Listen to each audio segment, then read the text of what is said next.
Bienvenidos a una nueva práctica de laboratorio de la asignatura de Energía y Cambio Climático brindada por la Universidad Nacional Autónoma de Honduras, la práctica llamada Sistema Fotovoltaico, en el cual se realizarán diferentes procedimientos para medir las características técnicas y los factores de mayor relevancia al momento de estos dispositivos generar energía. Primero, recordemos un poco las características de la radiación que proviene del Sol y el efecto fotoeléctrico. El Sol es una esfera de materia gaseosa, la cual en términos de cantidad de átomos está constituida por un 91% de átomos de hidrógeno y un 8.9 átomos de helio. Y lo restante lo constituyen otros elementos como el oxígeno, neón y el hierro. La energía proveniente del Sol se debe a numerosas reacciones nucleares de fusión que se dan en su interior. Uno de los parámetros más importantes para el estudio de la energía del Sol es la constante solar, que se define como la energía media irradiada por el Sol en una unidad de tiempo sobre la superficie unitaria situada en el exterior de la atmósfera terrestre y orientada perpendicularmente a los rayos solares, es decir, como si colocáramos un captador solar fuera de la Tierra sobre el cual incide la luz proveniente del Sol de manera perpendicular. Su valor es de 1367 watts sobre metros cuadrados. Cuando la radiación atraviesa la atmósfera, parte de esa radiación se disipa y al llegar a la superficie terrestre, al nivel del mar, en un día despejado, esta irradiancia se puede estimar con un valor de 1000 watts sobre metros cuadrados. Pero en condiciones de un día nublado, la irradiancia puede llegar a valores muy inferiores. Las células fotovoltaicas se utilizan para convertir la radiación del Sol en energía eléctrica mediante el efecto fotovoltaico. La eficiencia de conversión de las células fotovoltaicas construidas de silicio monocristalino es de aproximadamente un 14%, aunque en el laboratorio se han encontrado eficiencias superiores al 40%. Para analizar las características del panel fotovoltaico, o en este caso una célula fotovoltaica, es necesario medir la tensión o voltaje de circuito abierto y la corriente de cortocircuito del panel. Con esto podemos estimar la potencia máxima que la célula puede generar. Para la primera parte de nuestra práctica, realizaremos la medición entre la intensidad de radiación que generan diferentes fuentes de iluminación. Para eso utilizaremos este instrumento, el cual se llama piranómetro. Me sirve para medir la intensidad de radiación utilizando un multímetro. El piranómetro cuenta con un factor de conversión en el cual cada milivoltio que se registre en el multímetro representará un watt sobre metros cuadrados. Comenzaremos midiendo la intensidad de radiación del Sol. Ahora procederemos a medir la intensidad de radiación de la iluminación interior. En este caso, nuestras lámparas.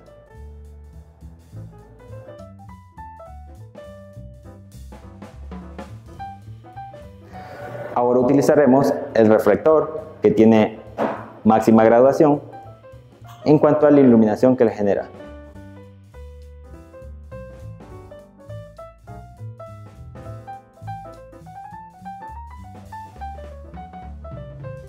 El reflector se encuentra en grado 10.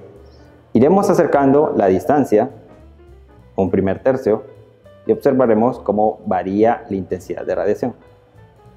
Otro tercio.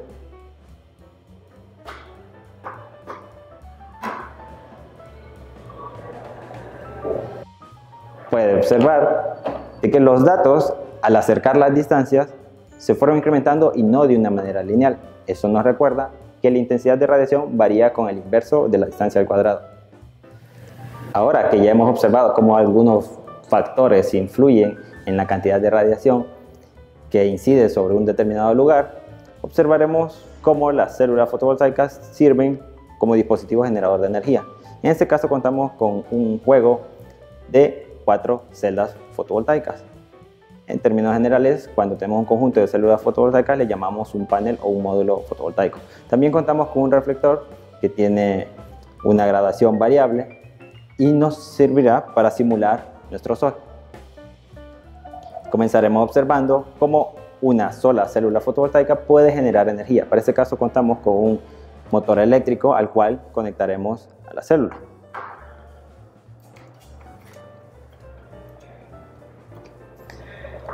Procederemos a encender nuestro reflector.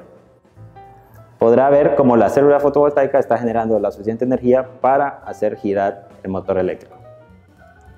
¿Qué sucede si decidimos cambiar la polaridad de la conexión? Podrá haber notado que ahora el motor gira, pero en sentido contrario. Eso me indica que la célula fotovoltaica tiene una polaridad definida, actúa como una batería. También podemos realizar pruebas con un diodo LED. Como puedo observar, la energía generada por la célula fotovoltaica no es suficiente para satisfacer los valores de operación del diodo LED y por lo tanto su luminosidad es muy pequeña. Para ese caso hay que recordar de que las células fotovoltaicas actúan como batería, por lo tanto podemos conectarlas en una conexión en serie para incrementar el voltaje generado. Como podemos observar, ahora tenemos todas las celdas conectadas en serie, es decir, un terminal tras otro, como una batería. Ahora, al conectar el diodo LED, podemos observar cómo este ya satisface sus valores de operación y funciona correctamente. Lo mismo sucede con el motor. Podrá observar cómo este gira mucho más rápido que anterior. Ahora estudiaremos la dependencia entre la cantidad de superficie expuesta a la radiación solar y la potencia que genera una celda fotovoltaica.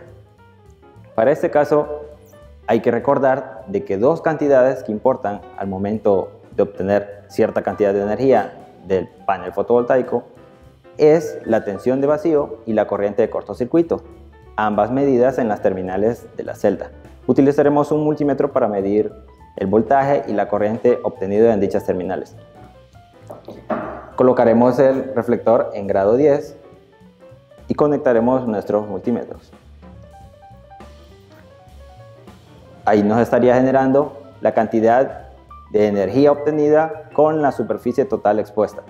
Luego procederemos a cubrir la superficie expuesta de la celda fotovoltaica con estas placas metálicas. En este caso, esta cubrirá el 100%, 50% y el 25%. Procedemos a hacer las mediciones.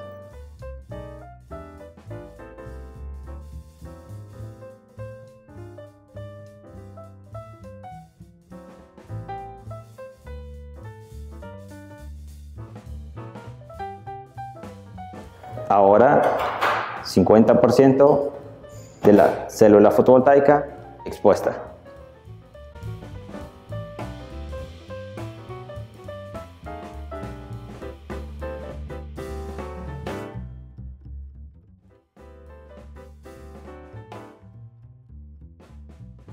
Ahora solo el 25% de la célula fotovoltaica expuesta.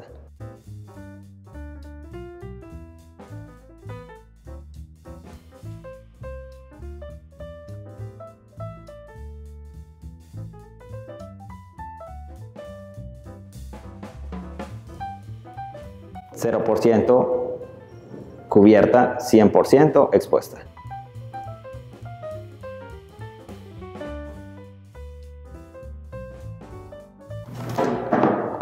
Como pudo observar, los valores de tensión de vacío no variaron mucho para las últimas dos mediciones. En cambio, la corriente siempre tuvo un incremento lineal. Eso me muestra que la tensión de vacío, aunque la célula fotovoltaica esté cubierta casi el 50%, obtiene un valor cercano a 100% de exposición. Recuerde que la potencia eléctrica es la multiplicación entre dichas cantidades. Así pues, la potencia máxima generada se regula por la tensión de vacío, que no varía tanto como la corriente.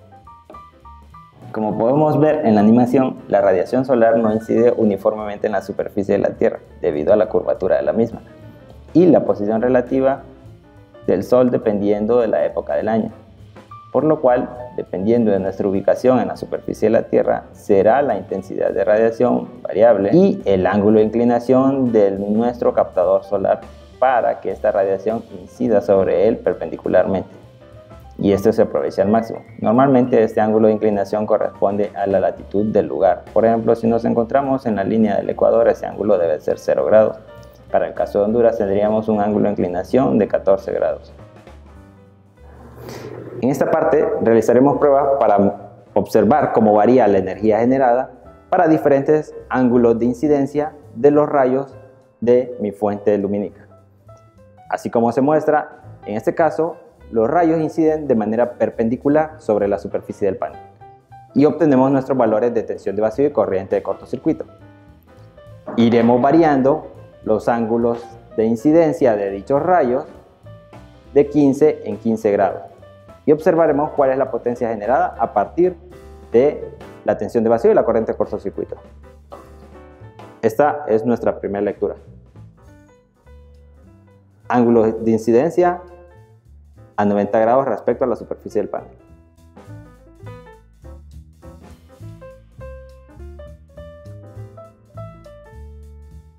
Ángulo de incidencia de los rayos a 75 grados.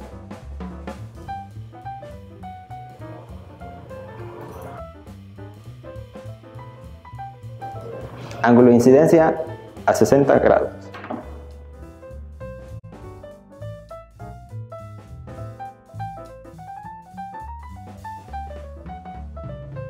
Ángulo de incidencia a 45 grados.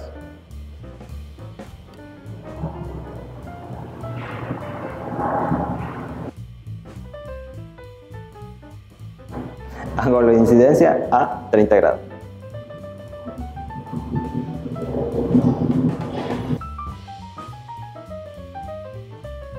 Ángulo de incidencia a 15 grados.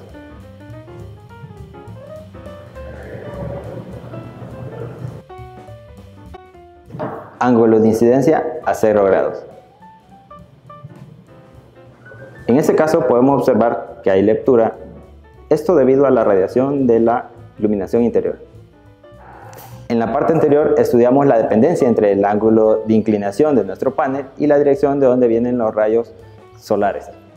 En este caso, ahora estudiaremos cómo varía la generación de energía de acuerdo a las diferentes horas del día. Es decir, lo que está variando aquí es el ángulo de inclinación de la dirección de donde vienen los rayos del sol.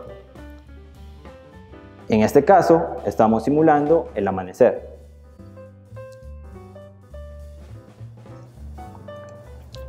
A medida van pasando las horas del día, el ángulo de inclinación varía respecto al movimiento relativo del sol. Puede observar cómo nuestros valores de tensión de vacío y corriente de cortocircuito están variando.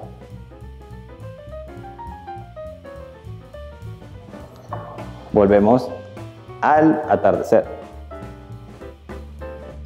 Con esto hemos llegado al final de nuestra práctica. Recuerden completar la plantilla del informe y contestar las preguntas del cuestionario.